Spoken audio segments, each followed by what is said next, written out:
ওই কেমিক্যাল মাটির জৈব রসের সাথে যুক্ত হয়ে অনেক শক্তিশালী গাছের জন্ম দিয়েছে, কিন্তু সেটা যে এমন মাংসাশী গাছের রূপান্তর হবে তা আমার জানা ছিল না। এখন এ থেকে বাঁচার কোনো উপায় কি নেই? অবশ্যই আছে, তবে সেটা বিপজ্জনক। সেটা যেমনই হোক না কেন আমি করব, আপনি শুধু বলুন। এই নাও, কোনোভাবে যদি এই কেমিক্যালটা ওই ফলের গাছে ইনজেকশন করতে পারো, তবেই ওই ফল সহ গাছ সেখানেই মরে যাবে। কিন্তু ওর কাছে কে যাবে? আমি যাব, তাছাড়া ইনজেক্ট করা বা খাওয়ানো তো একই কথা। চল সবুজ, এক্ষুনি সুরজ চাচাকে নিয়ে গাছটার কাছে যেতে হবে। সবুজ তালহা আর সুরজ মিয়াকে সাথে নিয়ে আবারও সেই গাছের কাছে গেল। শুনুন চাচা, আপনি আমার কাছাকাছি থাকবেন। আমার যদি কিছু হয়ে যায় তাহলে বোতলটা আমি আপনাকে দিয়ে দেব।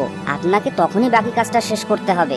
কিন্তু বাবা, ওই ফল যদি তোমার কোনো ক্ষতি করে? না চাচা, ও আমার কিছুই করতে পারবে না। পরবর্তী অংশ দেখতে হলে ভিডিওটি লাইক করে নিচে থাকা লাল রঙের সাবস্ক্রাইব বাটনটা একটু টাচ করে দিও।